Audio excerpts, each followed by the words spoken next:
ये पैगाम है भारत के हर कंटेंट क्रिएटर के नाम। जय भीम बड़ा सीधा हंसी जय भीम। जय Bhim app available on the play store and Apple app store now. हादसे करते हैं कि इंसान को मूंछ तक रखने पे अगर उसकी हत्या कर दी जाती है तो ये साजिशन किया जाता है भाई, क्योंकि इन्हें पता है कि आज युवा जो है बहुत बड़ी संख्या में बेरोजगार है और युवा आज बहुत बड़ी संख्या में बहुत बौखलाया हुआ है, गुस्से में है। तो उस गुस्से की आउटलेट बीच बीच में कर देते हैं। कभी ये कश्मीर फाइल का ड्रामा करके, कभी ये किसी गाय की हत्या करवा के, कभी किसी मुस्लिम को मरवा के, कभी किसी दलित को मरवा के उस गुस्से को एक तरह से आउटलेट देते हैं। हमें ये समझना होगा दलित भाइयों को भी और सारे समाज को कि हमें अपने दलित भाइयों को गले से लगा के रखना है। ये जो गुंडे बदमाश लफंगे बीजेपी ने पाले हुए हैं या कांग्रेस ने पाले हुए हैं या किसी भी सत्ता में बैठी सरकार ने पाले हुए हैं, उनको पहचान कर अपने में से भगाना पड़ेगा, उनको सताना पड़ेगा कि वो इस तरह की हरकतों से बाज आए। शारदा जी, मोदी जी ने 2016 में कहा था बाकायदा खुले मन से कि मेरे दलित भाइयों को सूट मत करो, चाहे मुझे सूट कर लो। उसके बावजूद देश में दलितों पर अत्याचार के मुकदमे वो मामले रुके नहीं है। देखिए, ये इस तरह के दलित हितैषी हैं कि ड्रामे के लिए दलितों के घर खाना खाते हैं और खाना 5 स्टार होटल से मंगवा के वहाँ बैठ के दिखाते हैं कि हम दलित के घर का खाना खा रहे हैं। इनकी जो बकवास थी कि 15 लाख खाते में आ जाएंगे, वो उसी तरह की बकवास ये भी थी कि दलित भाइयों को शूट मत करो, दलित भाइयों को सताओ मत। दलित भाइयों को सताना, महिलाओं और मजदूर किसानों पे, दलितों पे अत्याचार करवाना, ये इस पूंजीवाद की खुराक है। सत्ता में बैठे लोग खून के प्यासे होते हैं, ये खून के बिना सत्ता तक कायम नहीं रख सकते। दलितों को मरवाएंगे, महिलाओं के साथ बलात्कार करवाएंगे, उनकी हत्याएं करवाएंगे और दलित मजदूरों को, किसानों को ये उनके हक मार के उनको आतताई, आतंकवादी और खालिस्तानी बताएंगे।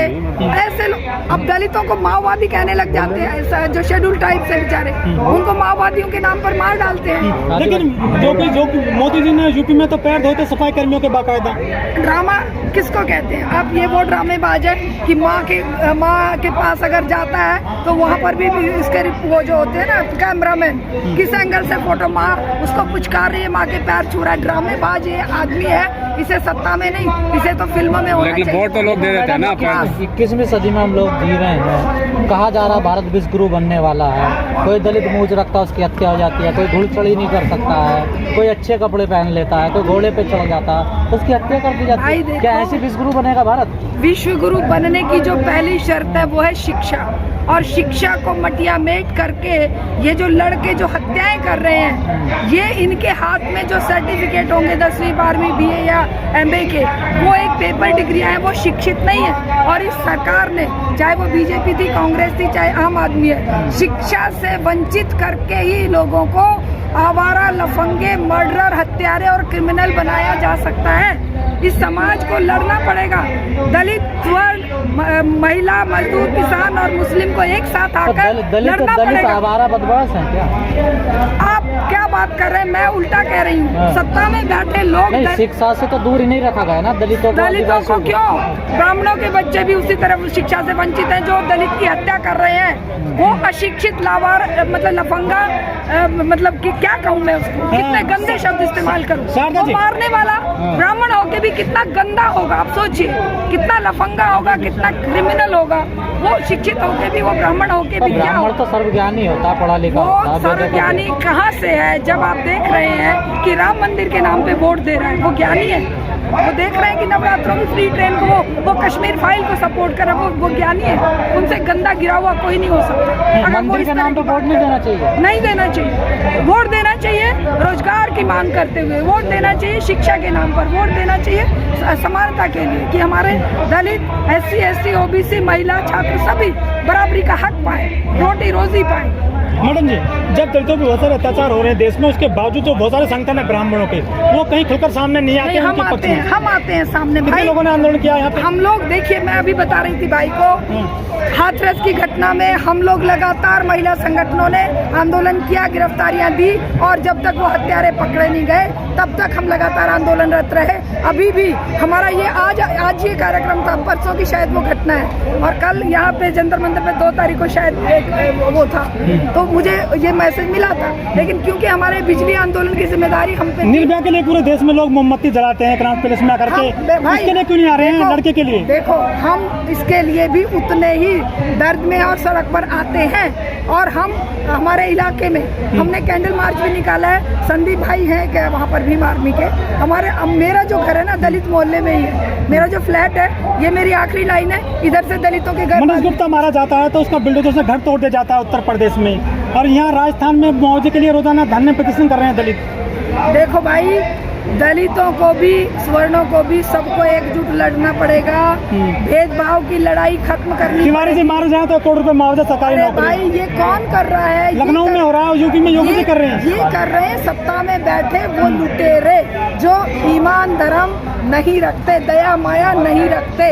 आप और मैं नहीं करेंगे, हम करेंगे समानता की लड़ाई। हम लड़ेंगे दलित के हक के लिए, महिला के हक के लिए, हम लड़ेंगे अपने आदिवासी भाइयों की लड़ाई। वो जो कर रहे हैं उसका ब्लेम आप किसी जाति विशेष पर, मुझ पर नहीं डाल सकते। एक ब्राह्मण होने के लेकिन जाति बड़ा मुद्दा है हमारे देश में, जाति है कि नहीं जाति? मुद्दा है, लेकिन वो मुद्दा खत्म करने के लिए बड़े संघर्ष की जरूरत है और समाज परिवर्तन की जरूरत है। संघर्ष कौन करे, दलित या ब्राह्मण? सभी मिलके करें। ब्राह्मणों को भी अपने जो गंदगी है उससे बाहर निकलना पड़ेगा, और दलितों को भी अपने संगठन को ऊपर उठाना पड़ेगा। मैं आपको एक बात बताऊं, एक दलित ग्रुप था, एक नहीं कईयों में मेरे साथ ऐसे हुआ। उन्होंने मुझे ऐड कर लिया कि मैडम आप बहुत अच्छी बात करते हैं, और दलित भाइयों ने इसका विरोध किया, ये ब्राह्मण हो गए हमारे ग्रुप में कैसे? तो मैंने कहा कि भाई, जब मैं अपने ब्राह्मणता को छोड़कर जमीन पर हूँ, तो आप जातिवाद फैला रहे हो, आप मुझे स्वीकार नहीं कर रहे हो कि मैं एक इंसान हूँ। आप मेरे ऊपर दीक्षित का ठप्पा दे के मुझे आउटकास्ट कर रहे हो, छत्तीसगढ़ में लड़ने नहीं दे रहे हो, आपकी लड़ाई लड़ने से मुझे वंचित कर रहे हो। और सुनिए, उन्होंने मुझे डिलीट कर दिया। ये बात कहते ही उन्होंने मुझे ग्रुप से, ये 4-5 ग्रुपों में हो चुका। सफ्दर हाशमी का ग्रुप है, सफ्दर हाशमी के ग्रुप में इसी तरह मेरे साथ हुआ। छत्तीसगढ़ में यामिनी साहू अगर कथा करने जाती है, उसको धमकी दे दी जाती है ब्राह्मणों के द्वारा कि यहाँ कथा मत करना। ऐसे ठाकुर होते हैं, उनको भी विरोध करना पड़ता है। ब्राह्मण मत कहिए, वो जालिम है, वो मक्कार है, वो दुष्ट है, वो क्रिमिनल है। जाति के आधार पर काम बटे हुए हैं ना। ना, हम मानते ही नहीं। ये सवाल आप मुझसे कर ही नहीं सकते। जो इस सिद्धांत को ही नहीं मानता, जो ब्राह्मण होने का दावा ही नहीं करता, जो एक सच्चा इंसान होने का दावा करता है, जो दलित की लड़ाई को सड़क पर लड़ने के लिए तैयार है, गोलियां खाने के लिए तैयार है, उससे आप इस तरह सवाल करेंगे तो ये आप जाने। और दलित भी अगर मुझ पर ये लांछन लगाएंगे कि आप ब्राह्मण हो, आप क्यों लड़ रहे हो, आप हमारे साथ मत आइए, तो हम बताइए। मैं बता रही हूँ आपको, मुझे कितने बार ये कहा जाता है, अरे आपका नाम शारदा दीक्षित, अरे आप तो ब्राह्मण हो, आप जाइए एक तरफ हो जाइए। क्या बात है? आपको सोचना सिखाना पड़ा जाति के आधार पर? आप भी शोषित हैं भाई? मैं शोषित ही तो हुई जब वो मुझे आउटकास्ट कर रहे हैं, तो मेरे साथ अन्याय हुआ ना। तो मैंने सुबह शाम तक ऐसी बातें झेलता है, तो मुझे उनको समझाना है, इसलिए मैं उनसे गुस्सा नहीं हुई। मैंने उन्हें कहा भाई, दिल्ली में 4 सफाई कर्मियों की मृत्यु हो जाती है, सरकार 1 रुपया नहीं देती उनको मुआवजा, कहते तो ठेकेदार के लोग हैं। यही तो लड़ाई लड़नी है, हर कदम पे लड़ना है भाई।